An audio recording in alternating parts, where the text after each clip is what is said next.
What's up, YouTube? I'm Shanti Hall, and this is Game Talk.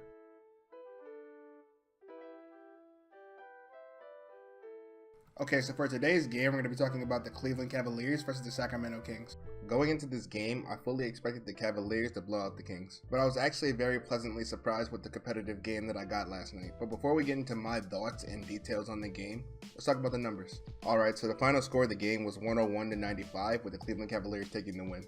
For the Cavaliers, LeBron James had 32 points, 11 rebounds, and 9 assists. Kevin Love had 18 points and 13 rebounds, and Jeff Green had 17 points. As a team, the Cavs shot 47% from the field and 35% from the three-point line.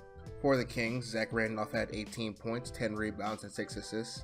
Buddy Hield had 17 points and 4 rebounds, and Frank Mason had 15 points. As a team, the Kings shot 45% from the field and 31% from behind the three-point line. They were also able to come up with 15 steals last night. So those are the numbers from the game. Now let's move on to some of my notes and thoughts, starting with the Cavs. The first thing I noticed about the Cavs was that they really struggled to defend the interior last night. The Kings got a lot of easy looks down there. The Cavs have really struggled with interior defense all year, but I think once Tristan Thompson gets back, that'll help them a lot, because then Kevin Love can move back to his natural position at the 4. In the Cavs games that I've watched, Kevin Love has really struggled to defend those bigger bodies, and tonight was no different when he was trying to defend Zach Randolph. The second thing I noticed from the game last night was that the LeBron-Kevin Love pick and roll is a thing of beauty, and the Kings really struggled to stop it. It's good to see Kevin Love utilized like this, because early in the year I felt like he was being used as more of a spot-up shooter. I think he has a lot more potential as a player than that. The last thing I noticed about the Cavs was that they turned the ball over too much for a team that's so bad at transition defense. I know they're on a big win streak right now, but I think they could stretch it pretty far if they were to cut down on the turnovers. And those are the biggest things I noticed for the Cavs. Now moving on to the Kings. The biggest thing I noticed about the Kings last night was that they weren't looking to push in transition often enough. The Kings had 15 steals last night, and the Cavs still had more points off of turnovers to them.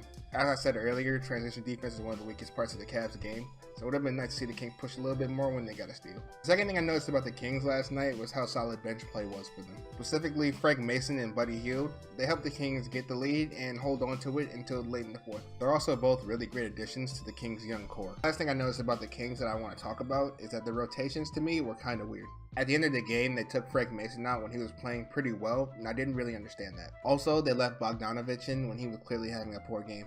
The best reasoning I could think for this is that David Yeager wanted his different young players to get different experiences in different situations. In most situations, I think it's the right thing to do, but when you have a chance to end the Cavs win streak in a close game like this, I think you should ride the hot hand. And those are all my thoughts from the Kings-Cavs game. I really hope you guys enjoyed this video. I'll try to get out another Game Talk soon.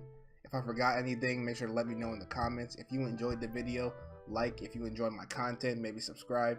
And I'll see you guys next time.